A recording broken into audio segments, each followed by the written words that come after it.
Hey, if you're getting ready to run sound for a live gig or a workshop, stick around. I'm Alex from Audio University-ish, basically the guy who's ruined one too many shows by not planning, and I'm going to walk you through a straightforward, no-drama process to get a great sounding system. Follow these steps and you'll avoid the classic mistakes most people make. And by the end, the room will sound legit. Also, if you ever want to turn this whole thing into clutch promo clips for socials, I'll show you a fast way to do that without spending hours editing. First thing, decide the room layout. This is where 80% of your headaches either start or disappear. Before you touch a cable, think about three things: where the speakers will go, where the mixer should live, and how you'll run cables so nobody trips. Do that, and you save yourself tangles, feedback, and panic. Speaker placement is the biggest deal. Aim to put your mains on either side of the stage so the whole audience gets covered. If you can put them on stands and raise them up, do it. The sound travels over heads and doesn't just blast the front row. If you don't have stands yet, that's fine, but consider getting them. They're worth it. Mic placement matters for feedback. Keep mics behind or between the speakers rather than in front. If the mic faces the speakers, you'll barely be able to crank gain before it starts squealing. And trust me, nothing kills a vibe faster than feedback. Positioning the mic and speaker so the mic sees the least speaker output is a small move with huge payoff. Next, the mixer. Ideally, place your console somewhere in the middle of the room so you hear what the audience hears. That's the dream, but it's not always practical. Sometimes stage side is better because you can keep everything compact and avoid running 50-foot cables. If you do hide the mixer for aesthetics, make sure it's still accessible and that you can monitor the sound from somewhere representative of the audience. Cables are often an afterthought until someone trips. Run stuff along walls where possible. If you have to cross walkways, you've got two clean choices. Go up and over a doorway, or tape the cables down with gaff tape or use a cable ramp. Don't use duct tape, use gaff. It holds and comes up clean. Safety first. Now check power. Before you start plugging microphones and instruments in, confirm you have live power at the locations you need. You can use a simple outlet tester or just power up a speaker briefly to confirm, then turn everything back off. We'll power things up in the right order later to avoid pops. With layout and power sorted, normalize the mixer. Put all the channel gains, EQs, AUX sends, and faders back to unity or their default positions. This gives you a blank slate and avoids surprises left behind by whoever used the board last. Okay, connect the mains first. Run the main outputs of your mixer to the inputs of the left and right speakers. If your mixer has XLR outs, use XLRs. If it has quarter-inch outs, use TRS to XLR adapters. If you need stage monitors for performers, use your aux sends, AUX 1 for monitor 1, AUX 2 for monitor 2. That way the performers hear a custom mix without interfering with the main output. A brief pause for setup visualization. Power sequence. Once the mains are wired, power up the mixer first, then the powered speakers or amps. Mixer first, speaker second. This avoids thumps and protects your gear. Another quick check of all connections. Inputs. For line-level sources like phones, laptops, or a playback device, use a 3.5mm to dual 1/4 inch cable into a stereo line input on the desk. That keeps both left and right under a single channel strip and saves you mixer real estate. If your run is long, use a direct injection box instead. It balances the signal and prevents noise over distance. For instruments like electric guitar or bass, a DI box is your friend. Plug the instrument into the DI and the DI into the mixer. Active DIs need phantom power, so be aware of that. Microphones. Most live mics you'll use are dynamic. Plug them into the XLR input straight away. Condenser microphones need phantom power, plus 48 volts supplied from the mixer. Some desks have per-channel phantom switches, others have one global switch. Just be careful not to switch phantom on if a ribbon mic that hates phantom is plugged in. Now gain structure, and this is where a lot of people mess up. Start with the speaker volume lower off. Set the master fader to unity, 0 dB. Play a reference track from your phone or laptop through whatever channel you put it on, and bring that channel fader to unity.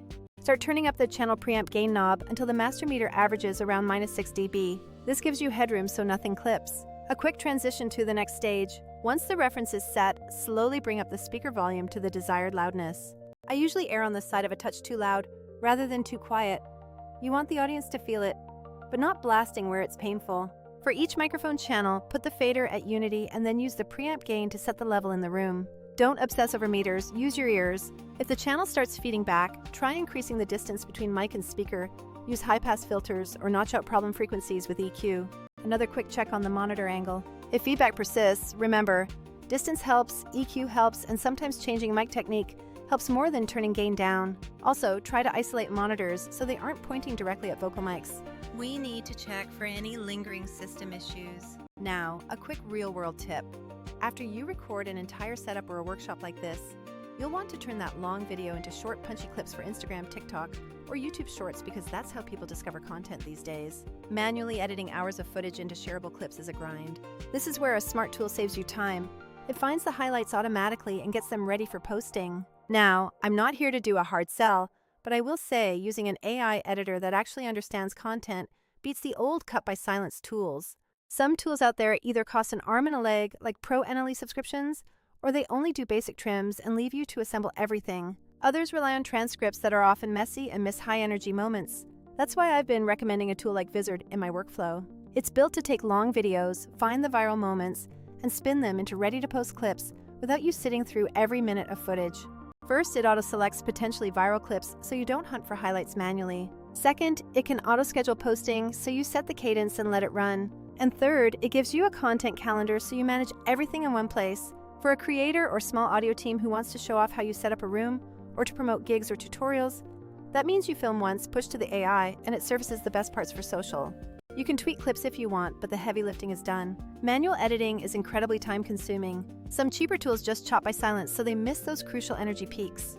And certain premium suites are powerful but require training and a big monthly bill. The Smart Editor sits in between, powerful enough to find highlights, affordable and fast, and packed with scheduling tools that get your content in front of people without you babysitting every post. Use case example. Record this entire setup tutorial. Upload the full video to the AI editor.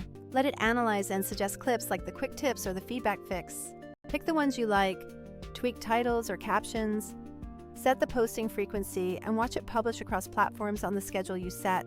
It's simple and it gets more eyes on your content faster. Let's revisit that final system check for a moment. If you follow that flow, you'll sound better, work faster, and stress less. For the content piece, if you want your tutorial or gig highlights to reach people, tools that automate the heavy lifting of editing and scheduling are worth a look. Try automating the boring parts so you can focus on the creative stuff and the live sound that actually matters.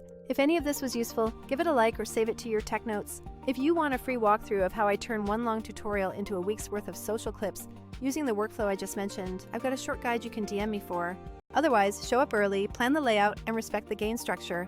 Remember to always bring spare cables because they're the real MVPs in any live situation. See you at the next gig. We should quickly confirm the main speaker level one more time. Let's verify the monitor mix balance for the vocalist. Ensure the stage wash levels are not overpowering the front of house mix. Check for any visible cable strain on the inputs. Test the wireless microphone battery levels quickly. Review the EQ settings on the kick drum channel one last time. Always have a backup plan for your primary input source. Confirm that the house lights dimming system is completely separate from the audio power.